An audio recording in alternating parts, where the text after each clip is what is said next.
శ్రీ సత్యసాయి జిల్లా వీరప్పగారిపల్లిలో అంగన్వాడీ టీచర్ నాగమణి విధుల్లో నిర్లక్ష్యం వహిస్తుందని గ్రామస్తులు కలెక్టర్కు ఫిర్యాదు చేశారు. దీంతో ఆయన సూచన మేరకు ఐసీ డిఎస్పీడీ నాగమల్లేశ్వరి అంగన్వాడీ సెంటర్ను పరిశీలించారు.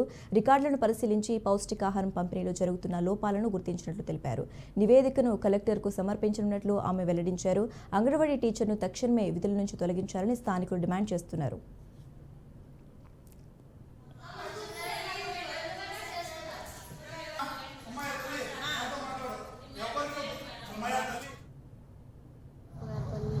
అంగన్వాడీ మేడం సెంటర్లోనే మాకు ఇష్టం లేదు. గుడ్లు పాలు ఏమన్నా చేయడం లేదు. మాకు పెట్టమని వీరప్పగారిపల్లిలో పల్లవి అనే అమ్మాయి గర్భవతి.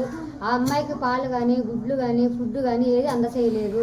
మాకు ఈ సెంటర్ అవసరం లేదు. వేరే అమ్మాయిని ఎవరినన్నా కానీ మీకు నచ్చిన వాళ్ళని ఆ పల్లిలో నైనాకోటలో వచ్చేసి గంగా అనే పాప ఉంది. వాళ్ళ సెంటర్ కన్నా అందచేయండి, లేదంటే మీకు నచ్చిన వాళ్ళని ఎవరినన్నా కానీ పిల్లలు ఏడ్చుకుంటే కడుతుంటే పాప తోడుకొని పాప ఉందని నాకు కట్టించుకుని ఒట్టే తలకాయ కొట్టింది. అంటే ఆసుపత్రికి పిలిచిపోయింది నా కొడుకు. పిలిగించండి, బాగా చూసుకున్నారు, అంగన్వాడీ చూసుకున్నారు, కట్టండి, ఆయన పైకొద్దు.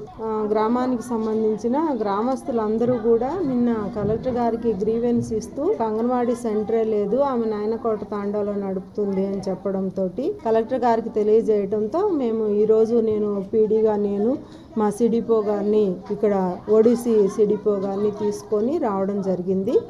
ఇక్కడ గమనించినాము, అంగన్వాడీ కార్యకర్తతో రికార్డ్స్ అన్నీ తెప్పించినాము. తర్వాత ఇక్కడ ఉండే లబ్ధిదారులందరినీ కూడా పిలిపించి మాట్లాడడం జరిగింది. వాళ్ళు చెప్పిన ప్రకారం రికార్డులో కూడా వెరిఫై చేయడం జరిగింది. అయితే రికార్డులో కూడా మేము కొన్ని లోపాలు అనేటివి గమనించాము. ఎటువంటివి అంటే వాళ్ళకి కొంతమందికి ఇవ్వని వస్తువులు ఇచ్చినట్టు రాసింది. కొంతమంది అయితే పిల్లల్ని ఆమె అందరినీ నమోదు చేసుకోలేదన్నమాట. చేసుకున్న పిల్లలు కూడా కొంతమంది స్కూల్స్కి వెళ్ళిపోయారు. జూన్లో ఈ నెలలో మాత్రం 3 పిల్లలే ఉన్నారని చెప్పేసి చూపించడం జరిగింది. అయితే అంగన్వాడీ సెంటర్లో ఆ 3 పిల్లలు కూడా లేని కారణంగా మేము ఆమె అంగన్వాడీ కేంద్రాన్ని ఇక్కడ ఆర్డిటి రూమ్లో ఒక రూమ్లోకి షిఫ్ట్ చేసి సపరేట్గా ఆమె సెంటర్ని నడిపించాలని ఆమెను సరిచేసే ప్రయత్నం చేయాలి.